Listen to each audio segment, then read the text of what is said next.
Thanks for listening to the Thyroid Fixer podcast with your host, me, Dr. Amie Hornaman, aka the Thyroid Fixer, functional medicine practitioner, hormone and weight loss expert. We're talking all things thyroid, hormone, and health related in order to empower, educate, and transform you. So if you're ready to get your life back, let's get started. If you think about it, most of us have hypothyroidism, and we're joined in that way. We can all share experiences and frustrations with each other, and we understand how each other feels or what we went through being diagnosed and trying to get optimized and the different symptoms we deal with. We are all joined, and we are a pretty large group if you take into account how many people have hypothyroidism.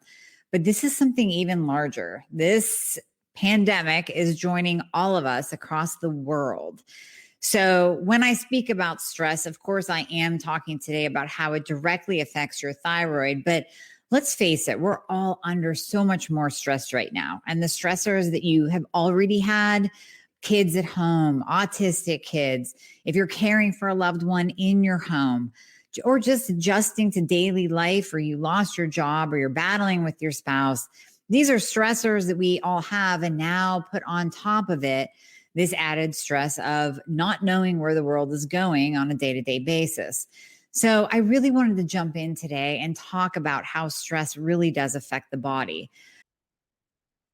So this is going to be a game changer for you, and you can probably hear the excitement in my voice.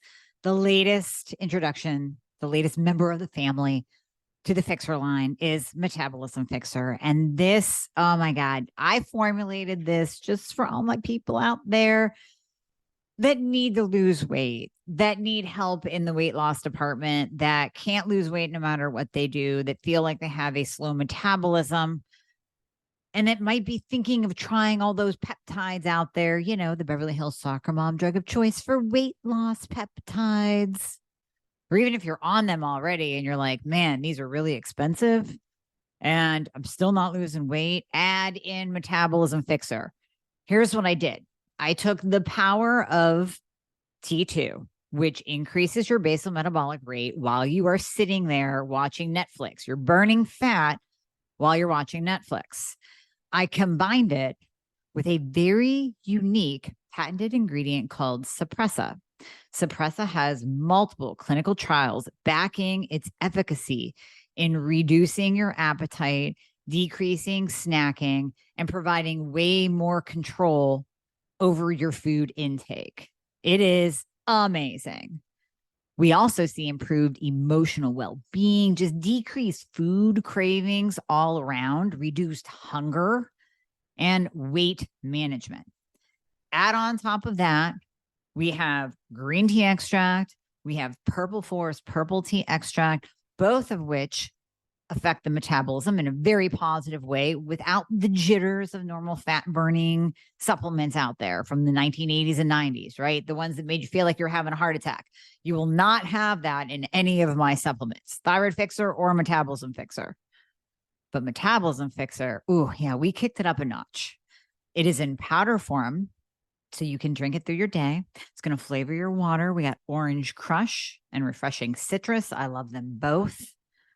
It is going to keep you under control all day long. So you throw a couple scoops in your water bottle in the morning, throw a scoop or two in your water bottle throughout the day.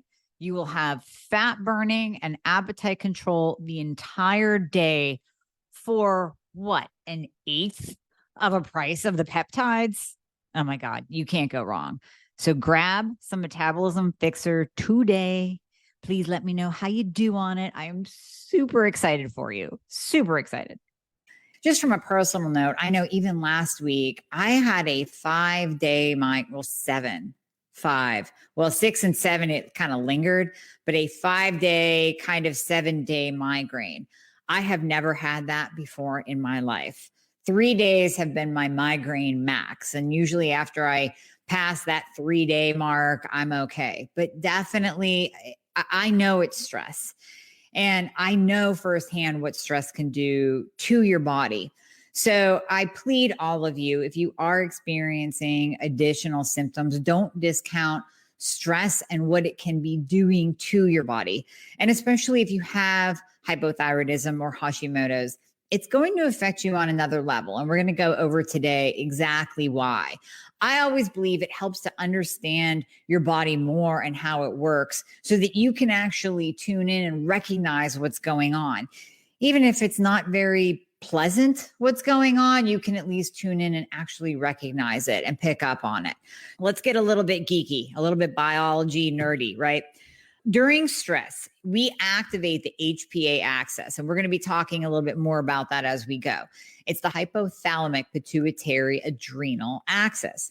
So what this does, it's part of the sympathetic nervous system. It leads to an increased secretion of glucocorticoids and catecholamines in order to maintain homeostasis. Our body always wants to be in a state of balance. So the body, remember, our bodies are smarter than we give it credit for, and it will work. Our bodies will work to maintain balance no matter what. When we're looking at this, these stress hormones act on antigen-presenting immune cells, and this may influence the differentiation of potential T helper cells, which are part of our immune system. Differentiation of T helper cells away from Th1 and toward a Th2 phenotype. I'll tell you what that means in a second. This results in suppression of cellular immunity and potentiation of humoral immunity. So thyroid autoimmunity is clinically expressed as Hashimoto's, we know that, and or Graves' disease. And what happens is when the different phenotype expression of thyroid autoimmunity, it depends on the balance of Th1 versus Th2 immune responses. So when stress occurs, it's shifting our immune system. And this is why we see oftentimes Hashimoto's expressed during a stressful situation.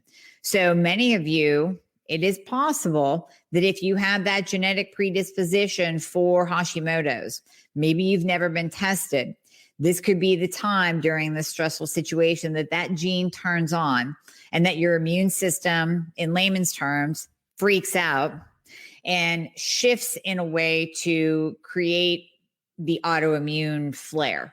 And then Hashimoto's and or Graves can actually express itself during stressful times.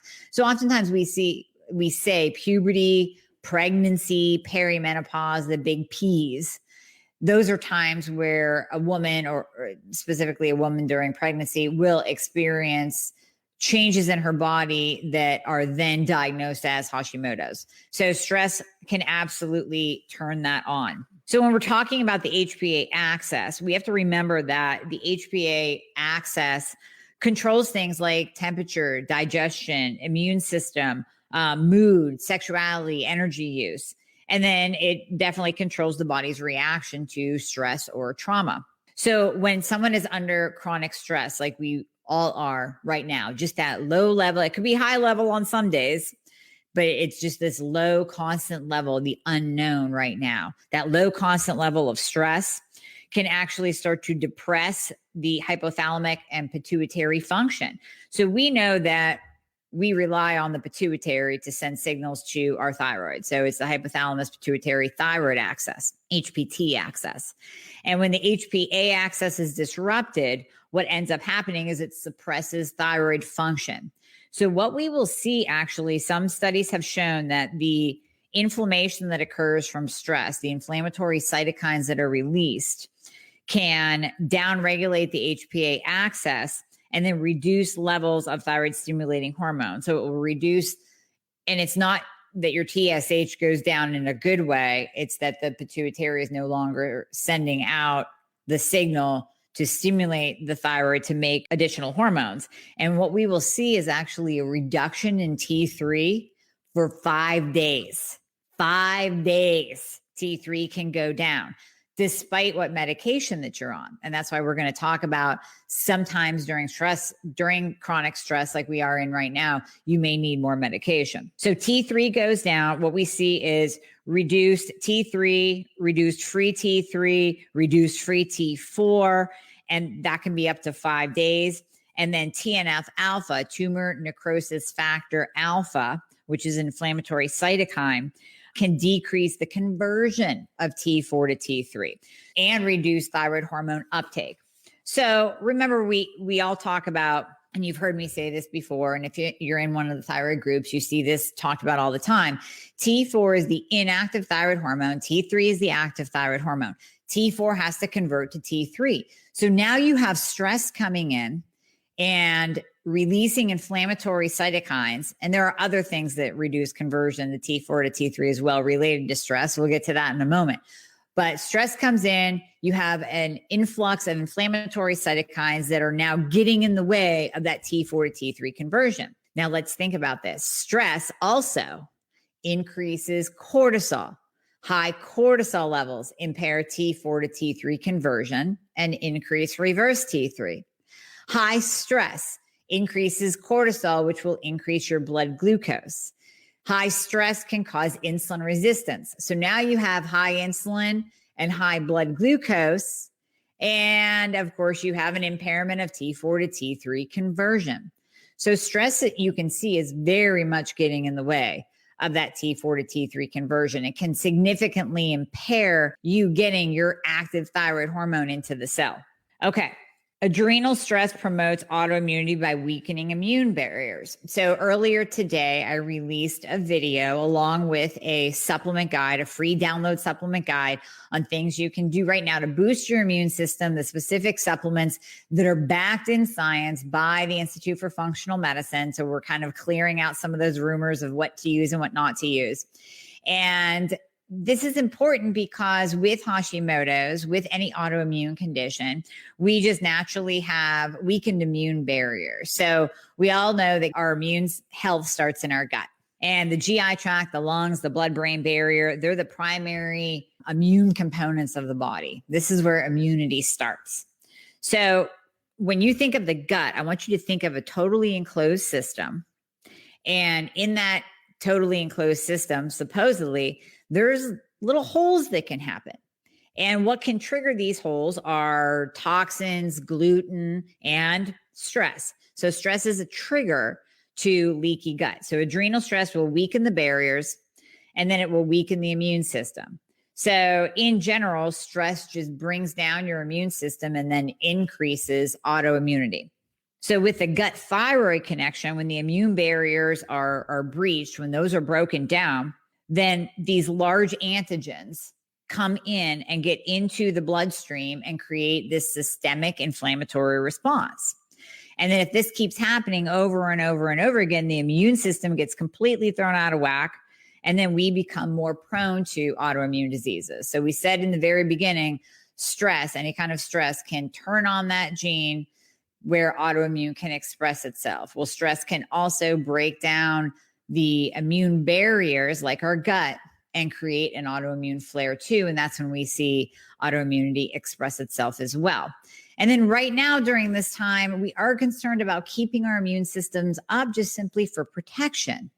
So doing things to boost your immune system, in addition to possibly looking at your thyroid medication and possibly needing more, are two things that you can do right now to support yourself through this stressful time. Now, there are actual stress supplements, so to speak, things like phosphatidylserine, pharma-GABA if you're experiencing anxiety. But I think that at the core, once we get down to that root cause at the very bottom, what you can do right now is strengthen your immune system and really pay attention to your thyroid, increased thyroid symptoms, and you might need to get tested more often to make sure that your free T3 is not crashing. Adrenal stress can actually cause thyroid hormone resistance. So I think it was a week or so ago that we talked about insulin resistance. We did a deep dive into insulin resistance. How when you have high levels of insulin, that will impair thyroid hormone from actually getting into the cell. So stress equals high insulin. We said that already. Then if you have insulin resistance, it's going to impair the cell uptake of T3.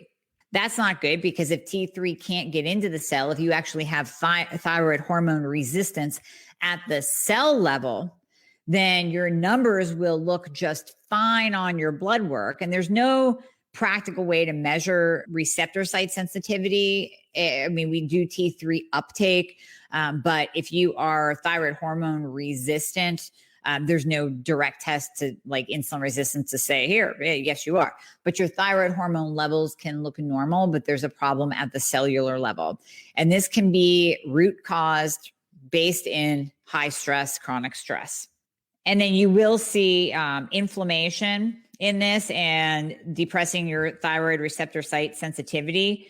And it will produce more hypothyroid symptoms, even though the lab markers like TSH, T3, and T4 may be normal. So that's something to pay attention to.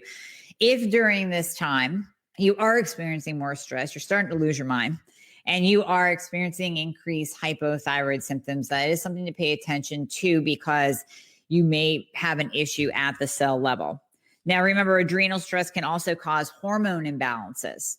So what's the other thing that impairs T4 to T3 conversion? Estrogen dominance.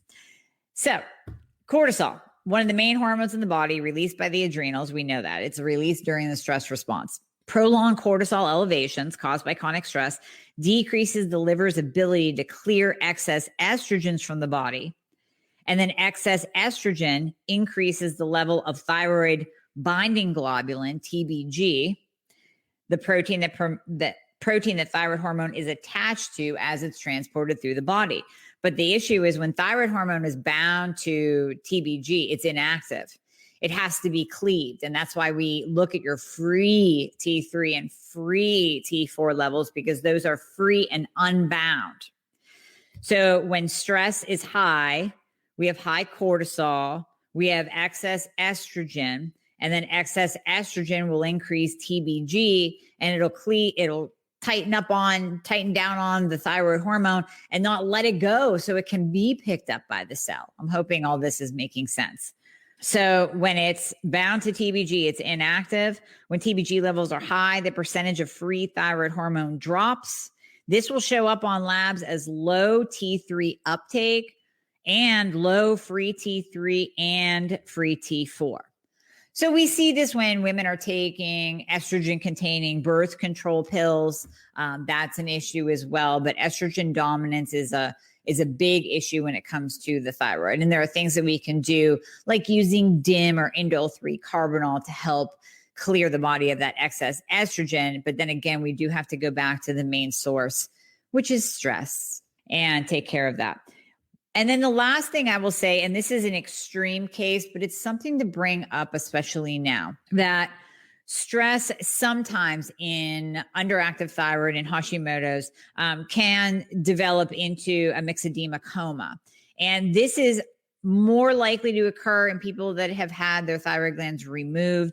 It's something just to be aware of. Severe ongoing stress, infections, a virus right now, even if it's not the coronavirus, any kind of virus can trigger that. Like I said, it's very, very rare, but it's something to just pay attention to. And then symptoms to watch out for with that include a severe drop in body temperature. That's why we often, Paul Robinson, not just specifically for this reason, but just even for your own vitals, recommends taking your temperature and temperature taking post, which I can find and put in here as well. And then you want to look out for difficulty breathing, which right now, my gosh, as soon as you have that, you're going to think you have COVID. Slow heart rate, constipation, seizures, and weight gain due to fluid buildup in the body. So those are big, big, big signs to look out for the myxedema coma. Like I said, it's very, very rare. I'm not saying that to scare you, but stress is the underlying factor when it comes to that. So, okay, things that you can do. Like we said, there are supplements that you can take right now just to support the body. And you've heard me say this over and over again. Not a fan of ashwagandha. I'm just not. Maybe some of you have had miraculous effects from it. I'm just not. I prefer phosphatidylserine, PS. And I like using things like Pharma-GABA. Designs for Health makes a neuro calm too for people who feel like they're like agitated from all the stress. And then the Pharma-GABA helps because that's a chewable that can kind of be used like a Xanax. But I always say if Xanax is a 10, Pharma-GABA is like a 4, maybe a 3 or 4. So sometimes you have to chew a couple of them. GABA is the calming neurotransmitter.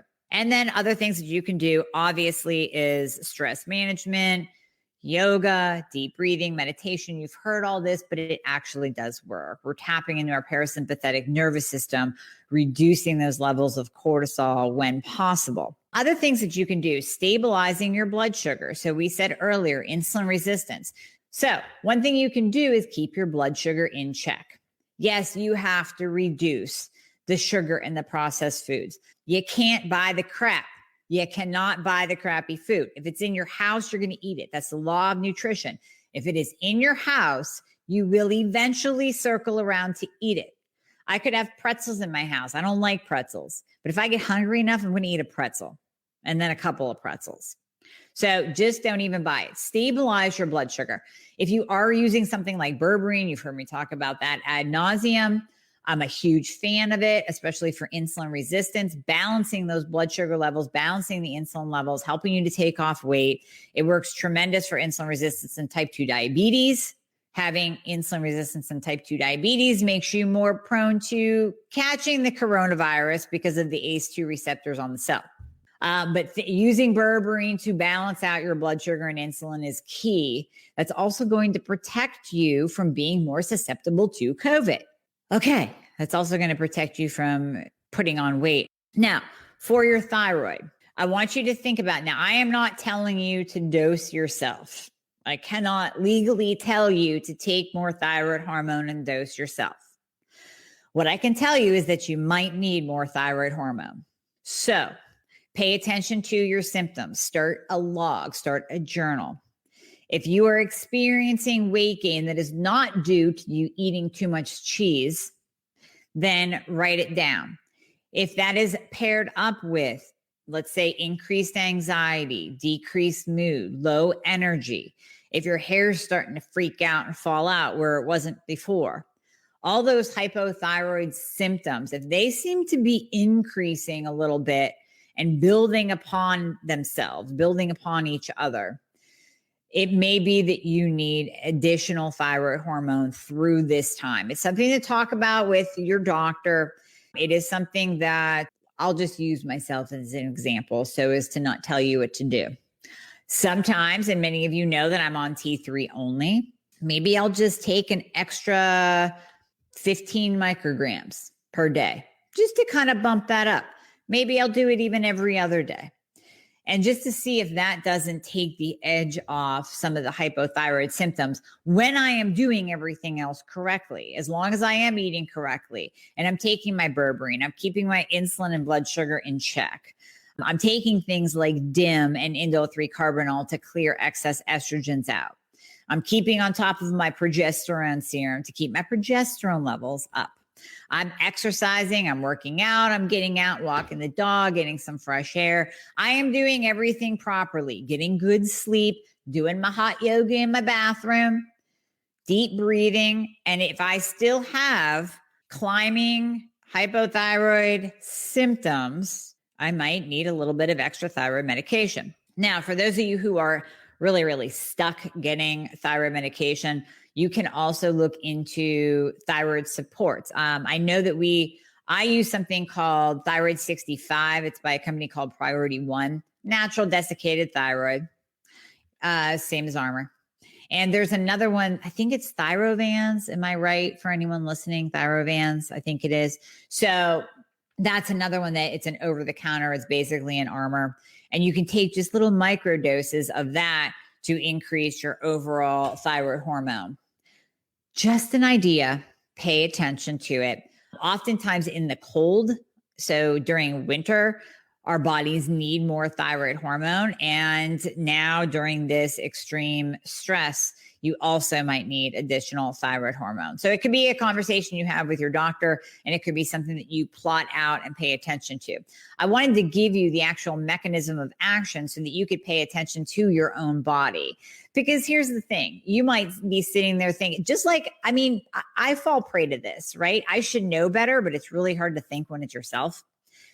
I could not figure out why I had a 5-day migraine and then why it kind of lingered on days 6 and 7. I started feeling it coming back. I thought, oh no, here we go again.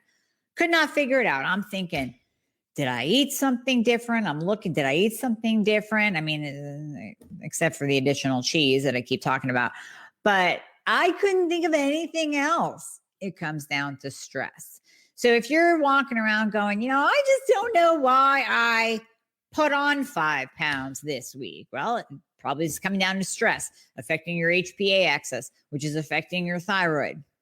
Pay attention to it. Could be affecting your hormones. Men, stress decreases testosterone.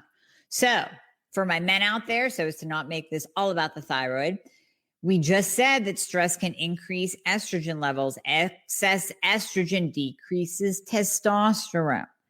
So men, you might be walking around with less energy, a little more belly fat, no motivation to get to your home gym and do anything. That could be decreased libido. That could be a decreased testosterone situation from stress as well. So I didn't want to leave my guys out. I know we have men that suffer from hypothyroidism, so it could be a double whammy with you as well. If your T3 becomes suppressed for 5 days, your testosterone can then go down with that, with the excess estrogen. It's a whole interplay. I find the body pretty fascinating. It just all ties together.